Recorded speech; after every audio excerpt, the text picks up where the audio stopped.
Like, you have to force yourself to allot time to do what you need to do to become successful.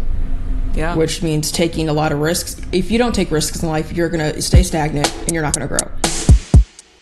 I'm here with Maylan Fields on the set of Pardon My Success. Yeah, we are. Get ready, it's the new edition. Your favorite morning meditation. Hey, it's May, pardon my success. I'm a hot mess. Pardon my success. Pardon my success. Pardon my success. Pardon my UPMS. Mikayla Shannon, welcome to Pardon My Success. How are you? How are you? I'm good. How are you? I'm doing well. It's so good to have you on today. Everybody who probably doesn't know, Mikayla and I go way, way back to actually, Francesca was actually my first guest on the show. So my childhood best friend, Bess, became Mikayla's middle school best friend when she transferred to public school during our youth. And so we shared a mutual best friend for many years of our lives, and it is beautiful, and so we have become friends because of it. And Mikayla did just get attacked by her cat, so she is literally tending wounds. She's tending her wounds. She's putting her blood, sweat, and tears into this podcast right now. Absolutely. And that's what matters. But Mikayla, thank you so much for coming on today. Mikayla is an artist, as we all are here on Pardon My Success. But I just have some questions for you today to go through and chat a little bit about. So starting off, because I feel like we should begin with our shared love. What is your first memory of Francesca? Oh, good heavens. Okay. She's gonna kick my ass. Honestly, she's gonna royally kick my ass. Okay. 7th grade band, right? Okay. So she walks in and Mr. D is like, we have a new student today, right? And she goes, hi, my name's Francesca and I'm Catholic. I said, period. I said, absolutely you are. No doubt about it. She had this like short red hair. Yeah, she did. And then in 7th grade, I knew her, but we weren't really close. But then that's 8th grade is when we got super close, and then just went from there. But yeah, that was my first memory of her. Wow. I'm so obsessed with the fact that she began her introduction with I'm Catholic. And I know she's going to watch this and she's going to kill me. And that's okay. I love her to death. That's okay. And that's beautiful for her. And I love that. Thank you. Okay, next up. What does it feel like to you to make art? What does it feel like for me to make art? It's cathartic and stressful at the same time. And that's because it's cathartic in the sense of like I can get my emotions out and I can draw things that I enjoy. But the stressful aspect is like, okay, so I'm drawing things that I enjoy, but does my audience enjoy that? Am I marketing this properly? Is this going to be marketable? Do people want to buy this? Because obviously this is a job. At least I'm trying to make it a job, right? Yeah. And it's definitely a conflict in my brain where I'm like, I love this, and I know my subject matter is like in the more horror realm. I mean, obviously the stuff that I draw, like physically, graphic design's a little bit different, but like what I draw on my iPad is more about decomposition and decaying. Because, you know, as women, right, we are always told that once we hit 30, we're ugly, we're worthless. You know, like as we age, we get uglier, our value lowers. And through that art, I want to show that like just because you're decaying or decomposing, you're still beautiful. That's the life cycle. Yeah, we're all decaying. Yeah, we're all gonna die, right? And then with my graphic design, it's a more feminist aspect, and I try to have like a vintage appeal to it. But I think they both come together because ultimately I want to empower women. I want to make them feel beautiful regardless of what point of their life they're at. And so although when you're looking at my pieces like side by side, without me, I think, explaining it, it wouldn't 100% make sense as to why they go together. But then when I do, it's like, okay, I understand like where you're coming from each side. Yeah.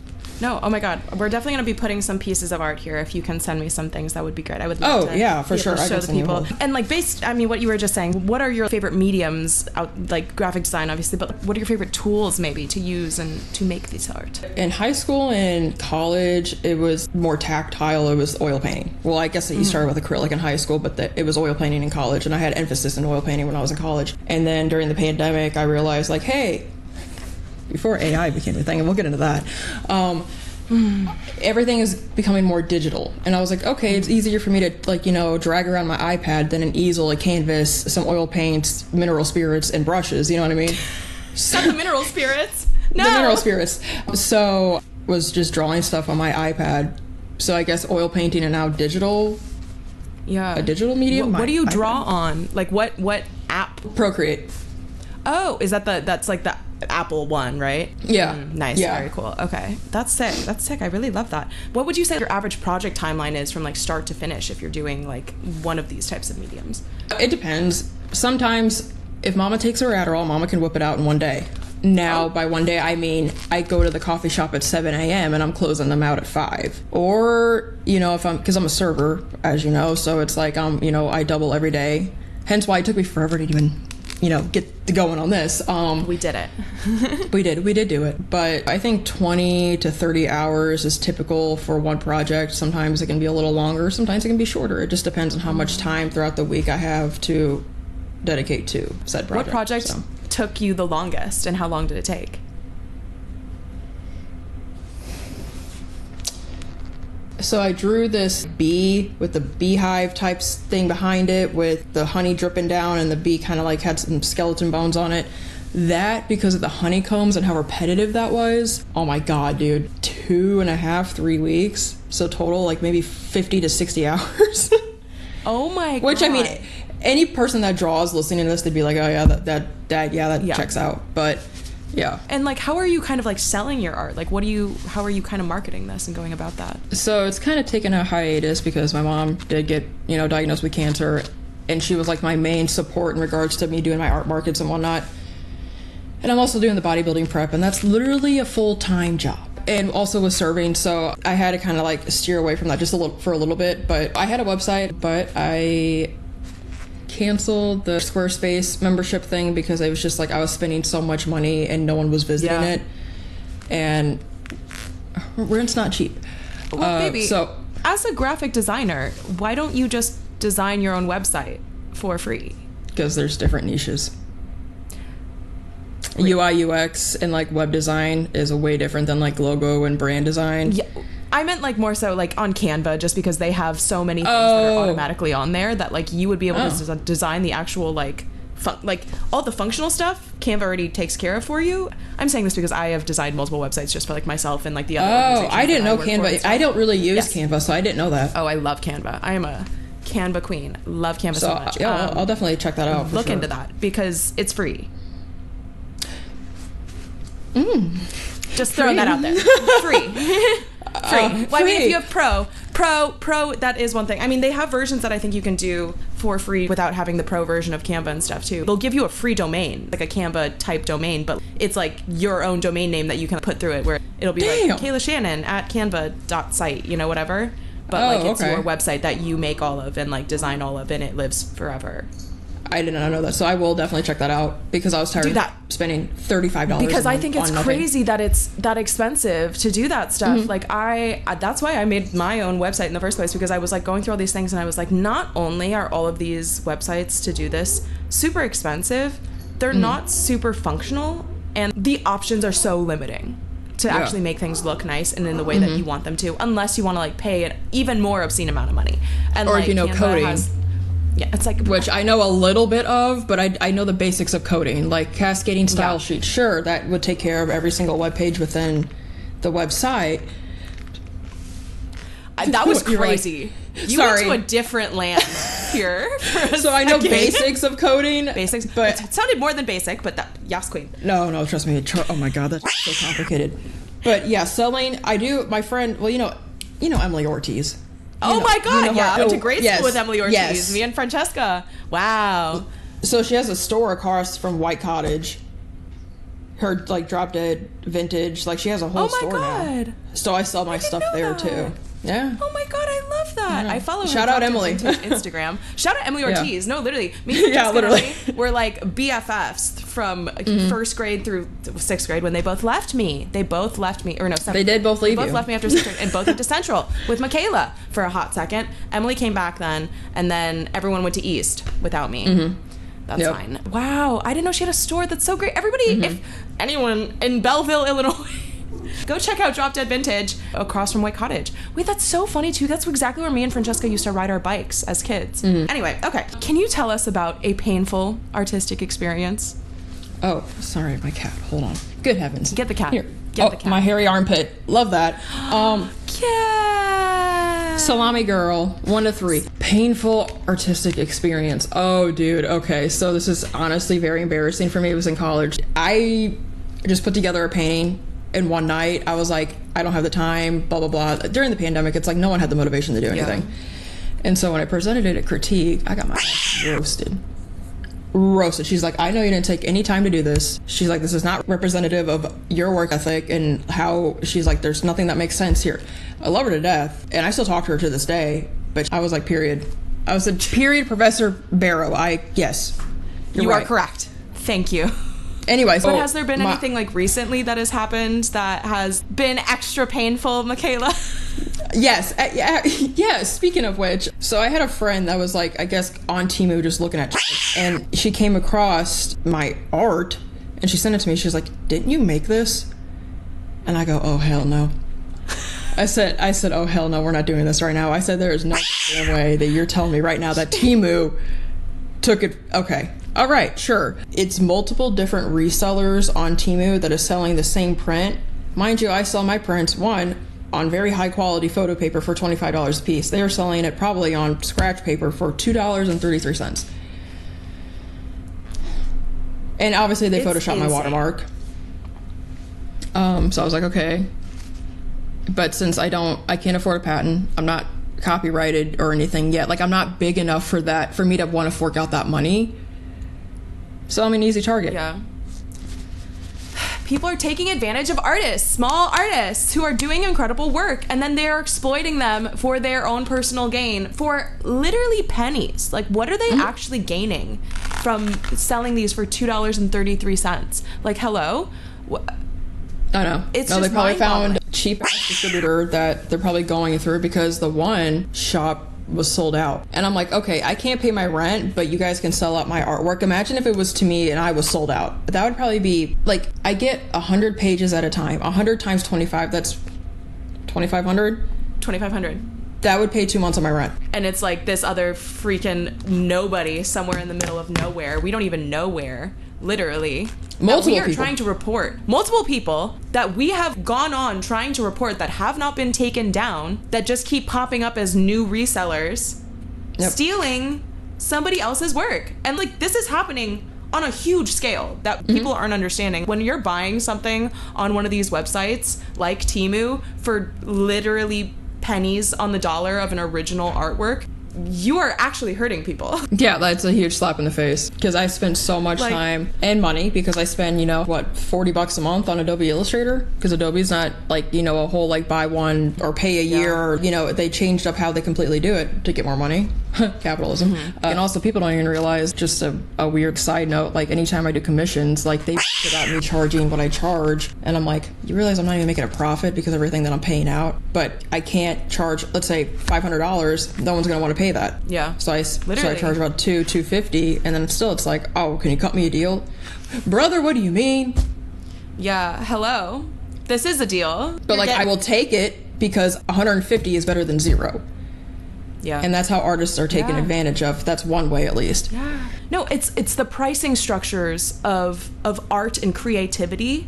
It's like you literally can't price it to the same extent that you would in any other business because it's not really like, it's so ephemeral the way that people are like, take advantage of other people's creativity by being like, that's not worth as much to them, even though they can't do it. Right. Which doesn't make sense to me. It's like, okay, if you don't want to pay that money, you can draw it yourself. See how that turns out. Yeah, and good luck doing that. Yeah.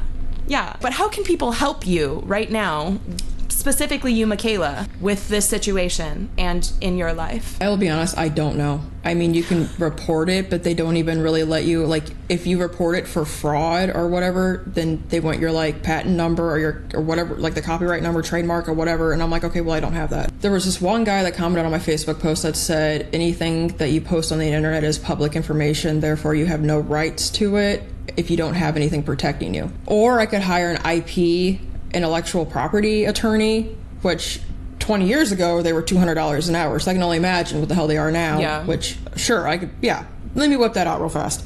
Yeah. So I think it's just luck, and kind of it is what it is. It's like I can't waste my life, being off about that. You gotta just continue. No, absolutely. No, I agree. But I do think that people should go to your Instagram and see all of the different artwork that you have made and see if they would like to buy any of said artwork, or if perchance they like your style and would like something similar in their own persona or vibe, and would like a custom done.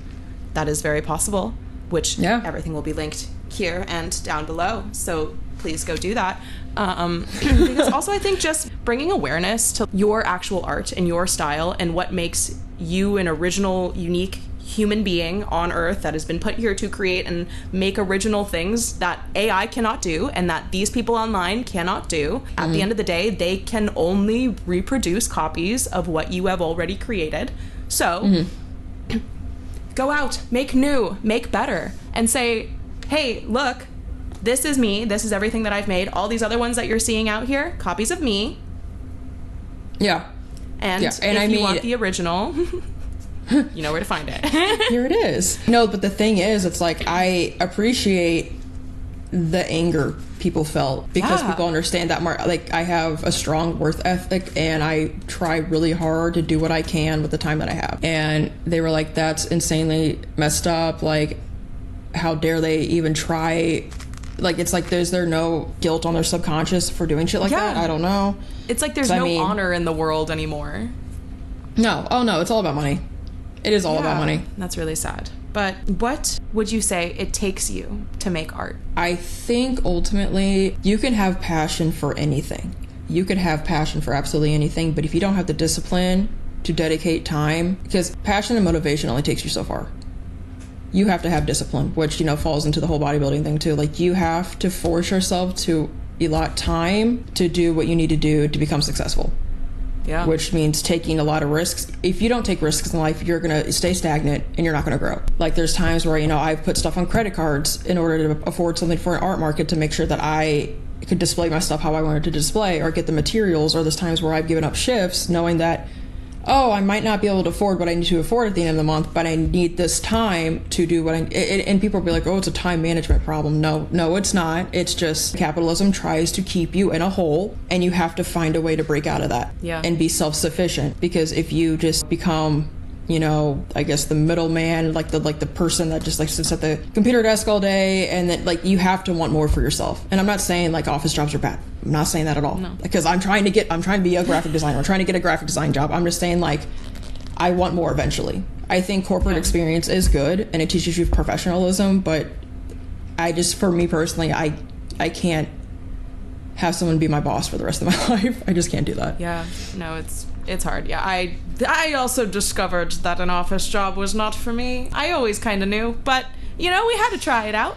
And then, and, you know, it was stable for a minute, and then we were like, why are we here? But we do learn things, and it does teach you what your priorities are and like what you really care about and what am I going to like focus my time, energy, and money on, and what is really worth it to me. And I hope that we can all find a way to do it in a way that's creative and filling our souls and ourselves. Okay, last two things here. These are kind of wacky and fun. Can you give us a childhood confession of yours that maybe you have never spoken to anyone since it happened as a child? Childhood confession. Maybe something you've been holding on to, a piece of guilt, something that really has no actual bearing in the real world, but you felt bad about. That I felt bad about. I'm trying to think. Oh my God, whoa. Do you have anyone to apologize to?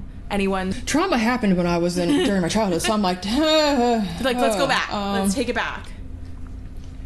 I think, there was this one time, and I'm not even friends with her anymore, so it's not really relevant. Good. Well, I guess it is relevant to the question, but I was like dissing her father, which is hilarious because now she doesn't really like him, I don't think. So she got mad at me about that, and so I lied, and you can manipulate a third grader really easily, so I lied and said that as I was bending over and moving my mouth, the person behind me was saying whatever you heard me say.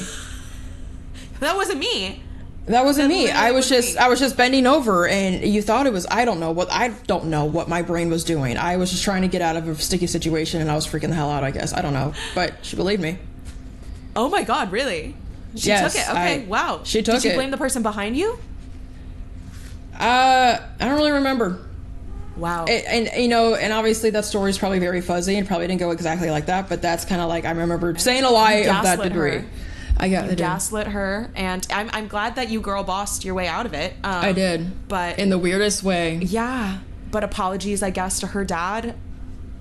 No, he's an No, okay, never mind. We buy our diss. In fact, we go back to reclaiming the diss. Yeah, no, he's not.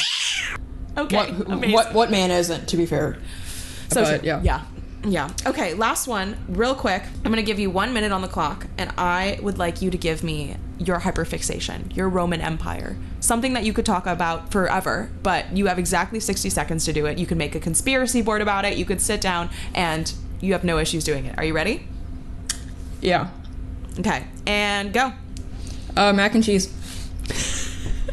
Go. Since I'm on bodybuilding prep, I can only have ground beef, green beans, rice, chicken, and 3 rice cakes before my workout. So I've been thinking about mac and cheese nonstop. Mac and cheese has been my favorite thing since I popped out of the garbage. And you want to know something? I am purposely not seeking out food because obviously like I have to cut down to a certain weight for the show in April. And Facebook is, I don't know if it's plugged into my brain, but this brisket mac and cheese popped up on my algorithm and I said no. I said, I don't think I'm going to spiral, actually. And I'm not even at the hard part yet of this prep. I just started prep 3 weeks ago. Like, the hard part doesn't even happen until, like, 8 weeks out. And I'm like... Because I'm like, God damn it! Because I can't... Obviously, you can't have mac and cheese. You can't... I mean, I guess... No, you can't. Not on prep. No. No, you can't. So, period. That was amazing. And 0. And thank you so much, Mikayla. That was amazing. Thank you so much for coming on Part in My Success, for telling us about your fears, your dreams, your aspirations, your love of mac and cheese. This has been very enlightening. It has been very educational. Yes. Everyone, please go follow Mikayla. Go buy some of her art. Go ask for a commission. Go support artists. Support small businesses. And don't buy from Temu. Thank you. Temu. That's all. Temu. Woo! Amazing. Thank you so much. Thank you. I appreciate it. I love you. Thank you. On the high.